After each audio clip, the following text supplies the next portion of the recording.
राजमहल के राजसभा कक्ष में आज असामान्य सन्नाटा पसरा था। दीवारों पर सोने की नक्काशी, संगमरमर के फर्श पर बिछे मखमली कालीन और ऊंचे गुंबदों में गूंजती हल्की घंटियों की ध्वनि। सोने के सिंहासन पर बैठे राजा विक्रमसेन के चेहरे पर चिंता की महीन रेखाएं उभर आई थी। प्रजाजन और दरबारियों, हमारे राज्य का खजाना वर्षों से रामदास के भरोसे सुरक्षित रहा है, पर समय का पहिया घूम चुका है।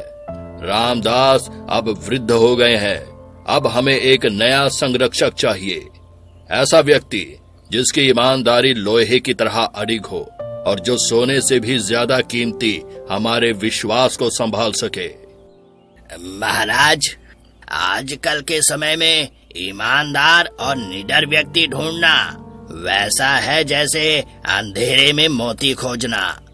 आजकल के लोग पद और धन के मोह में ईमानदारी का मुखौटा पहन लेते हैं। रामदास जैसे रत्न युगों में एक बार जन्म लेते हैं। मुझे संदेह ही नहीं बल्कि पूरा यकीन है, रामदास जैसा ईमानदार व्यक्ति अब हमें कभी भी नहीं मिलेगा। महाराज, अगर आप अनुमति दें तो मैं एक नाम सुझा सकता हूँ। मेरी नजर में एक ईमानदार व्यक्ति है जिसका नाम है रघुनाथ, जो मोची है और उसकी उम्र 22 वर्ष है। पढ़ा लिखा है, लेकिन परिस्थितियों ने उसे चप्पल सिलने पर मजबूर कर दिया है।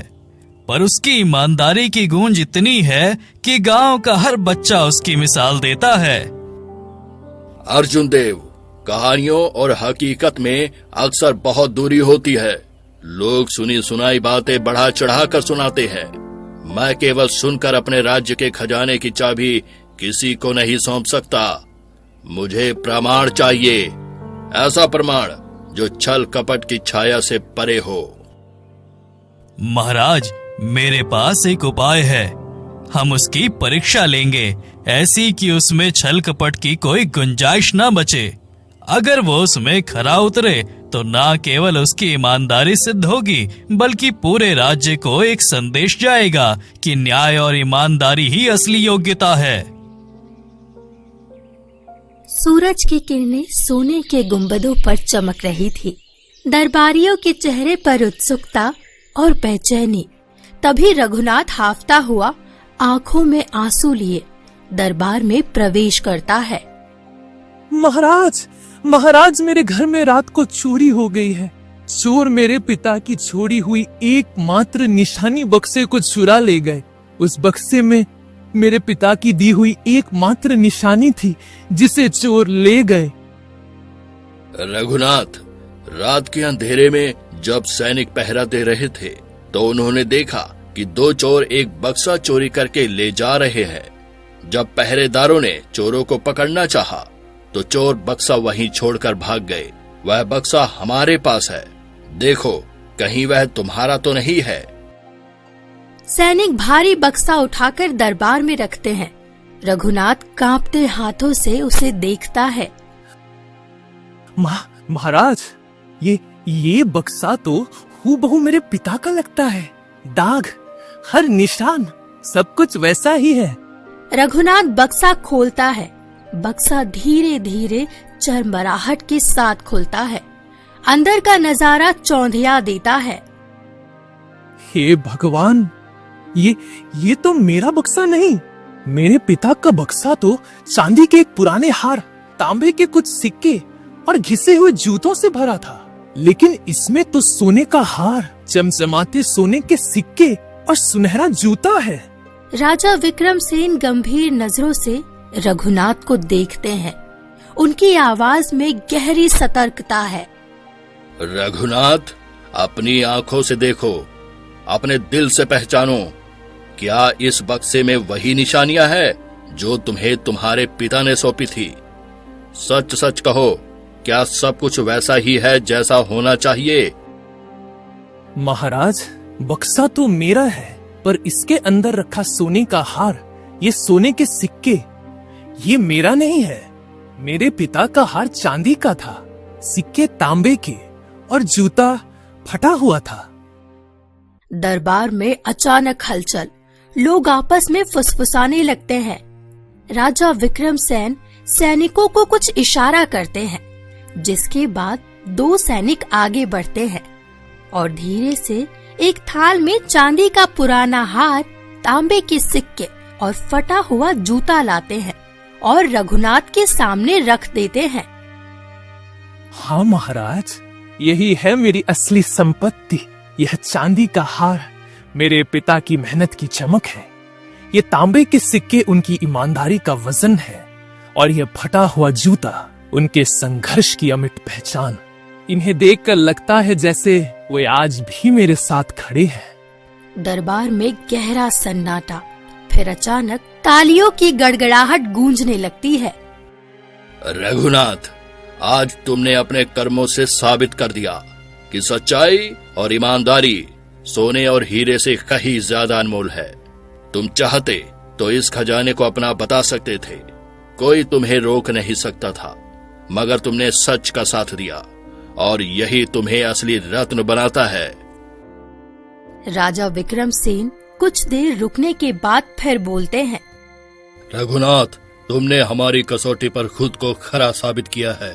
इस दिन को राज्य याद रखेगा और आज से मैं तुम्हें हमारे राज्य के खजाने का रक्षक नियुक्त करता हूँ। तुम्हारा नाम ईमानदारी की मिसाल बनकर पीढ़ियों तक याद किया जाएगा। दरबार में जयकारे गूंजते हैं। रघुनाथ की जय, ईमानदारी की जय।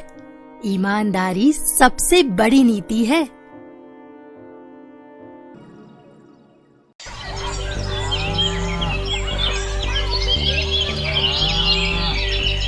राजा विक्रमसेन सोने जड़े सिंहासन पर बैठकर कठोर न्याय सुना रहे हैं। सभा में सन्नाटा है। राजकुमार अंगद दूर से पिता को ध्यान से देख रहा है। धर्म वह नहीं जो कमजोर को क्षमा करे, धर्म वह है जो अनुशासन स्थापित करे। राज्य का आधार न्याय है, दया नहीं। अपराधी को दंड मिलेगा, चाहे वह कितना ही रोए या गिड़गिड़ाए। यही मेरी नीति है। राजकुमार अंगद की आंखों में सवाल उभरते हैं, लेकिन वो चुप रहता है। एक अंधा भिक्षुक टूटी चटाई पर बैठा है। लोग उसे अपशगुन मानकर नजरें फेर लेते हैं। तभी अंगद उसके पास आकर बैठता है। बाबा, अंदर सोने की थालियों में भोजन है और आप यहाँ भूख से कांप रहे हैं। अगर मेरे रहते भी कोई भूखा सोए तो मेरा राजकुमार होना व्यर्थ है। चलिए, आज से आप मेरे अतिथि हैं। भिक्षुक की आंखों से आंसू गिरते हैं। वो चुपचाप अंगद का हाथ पकड़ लेता है और राजकुमार अंगद उसे अपने कक्ष में ले जाते हैं। राजकुमार, आपने जो किया वो दिल से सही है, पर राज्य की नीति से नहीं। राजा को ये पसंद नहीं आएगा। वो आपको उत्तराधिकारी बनाने से रोक सकते हैं या आपको महल से निकाल भी सकते हैं। सोचिए, क्या ये खतरा उठाना उचित है? राजकुमार अंगद दासी कमला की बातों का बिना जवाब दिए भिक्षुक को भोजन कराते हैं। वहीं राजा विक्रमसेन को ये बात पता चल जाती है और राजकुमार अंगद को दरबार में बुलाया जाता है। राजकुमार, तुमने नीति के विरुद्ध जाकर एक भिक्षुक को महल में भोजन कराया। क्या तुम्हें मेरे सिद्धांत नहीं पता? राज्य में भावनाओं से नहीं, नियमों से शासन चलता है। यह दया नहीं, अनुशासनहीनता है। राजा विक्रमसेन कुछ पल चुप रहते हैं। सभा की नजरें उन पर है। फिर वे धीरे से उठते हैं और बोलते हैं। राज्य की रीढ़ होती है उसका अनुशासन, और जब वही अनुशासन उस हाथ से टूटे जो कल इसका ताज पहनने वाला है। राजकुमार अंगद, जिस भिक्षुक को इस राज्य की पूरी प्रजा अपशकुन मान दूर भगाती है, उसे तुम महल के भीतर ले आए। यह दया नहीं, शासन की मर्यादा का अपमान है और इसका मूल्य चुकाना ही होगा। सभा में लोग कानाफूसी करने लगते हैं। अंगद अब एक कदम आगे बढ़ता है। उसकी आवाज में कोई डर नहीं है, बल्कि संयम और विचार की गहराई है। पिताश्री, जब राज्य का नियम किसी अंधे को भूखा मरने दे तो उस नियम पर पुनर्विचार जरूरी है। भिक्षुक का अपराध उसका अंधापन नहीं था, बल्कि हमारी व्यवस्था है जो उसे देखने से भी कतराती है, उसे अपशकुन मानती है। क्या वह इंसान नहीं है? उसे भगवान ने नहीं बनाया है? उसे इस राज्य में खुशी के साथ रहने का कोई अधिकार नहीं है। राजा थोड़ा चौंकते हैं, पर वो अभी भी क्रोधित है। वो अंगद को परखना चाहते हैं। तो क्या तुम यह कहना चाहते हो कि मेरी नीतियां गलत हैं, कि जिस अनुशासन से मैंने ये राज्य खड़ा किया वही कमजोर है? अगर तुम राजा बनोगे तो क्या अपराधी भी तुम्हारी दया का लाभ उठाएंगे? अब अंगद की आंखों में चमक है। वो पूरे दरबार की ओर देखता है और फिर राजा की आंखों में आंखें डालकर बोलता है, नहीं पिताश्री, मैं दया को दरवाजा नहीं, दृष्टि बनाऊंगा। हर दया का निर्णय सोच समझकर होगा। मैं एक ऐसा राज्य चाहता हूँ जहाँ न्याय कठोर हो पर दिल पत्थर न हो। राज्य का हर भिक्षुक चैन की रोटी खा सके और समाज की नजरों में बहिष्कृत ना हो, बल्कि उसे भी मान, सम्मान और आदर मिले। सभा में सन्नाटा गहराता है, लेकिन कुछ दरबारी अब अंगद की बातों पर सहमति में सिर हिला रहे हैं। राजा कुछ क्षण मौन रहते हैं, फिर उनका चेहरा थोड़ा नरम पड़ता है। तभी मंत्री भैरव दत्त उठकर बोलते हैं, महाराज, राजकुमार अंगद की बातें केवल भावना नहीं, दूरदृष्टि है। राज्य की मजबूती केवल बड़े नियमों से नहीं, इंसानियत से होती है। अगर हमारी छांव में कोई भूखा रहे तो हमारा राज्य सिर्फ पत्थरों का महल रह जाएगा। महाराज, आपने हमें अनुशासन सिखाया, पर शायद अब वक्त है उस अनुशासन में करुणा की रोशनी भरने का। भिक्षुक भी भगवान की ही संतान है, उन्हें भी इस समाज में रहने का बराबर हक है। राजा अब अपनी जगह पर स्थिर खड़े हैं, लेकिन उनके चेहरे पर भावों का तूफान साफ नजर आ रहा है। उनकी दृष्टि सभा पर घूमती है और अंत में वो अंगद की आंखों में देखता है। मैंने सोचा था कि अनुशासन से राज्य अमर होगा, पर शायद मैं गलत था कि एक राजा का हृदय तलवार से नहीं, संवेदना से चलता है। अंगद, तूने मुझे याद दिलाया कि न्याय के बिना दया अधूरी है और दया के बिना न्याय अंधा। आज से यह राज्य केवल अनुशासन से नहीं चलेगा, बल्कि सहानुभूति और प्रेम भावना से चलेगा।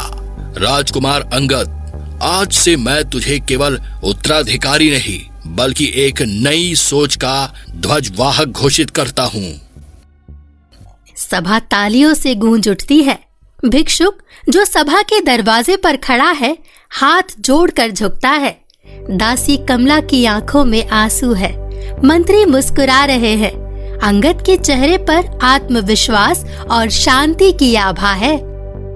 मैं वादा करता हूँ पिताश्री, इस राज्य में अब से कोई भी गरीब उपेक्षित नहीं होगा। सबको 2 वक्त की रोटी मिलेगी। हम सब मिलकर एक ऐसा राज्य बनाएंगे जहाँ हर नागरिक को सिर्फ न्याय नहीं, एक सम्मानजनक जीवन भी मिलेगा। एक सच्चा राजा वो होता है जो नियमों के साथ साथ इंसानियत को भी महत्व दे। शासन केवल कठोर अनुशासन से नहीं, बल्कि दया, समानता और करुणा से भी मजबूत होता है।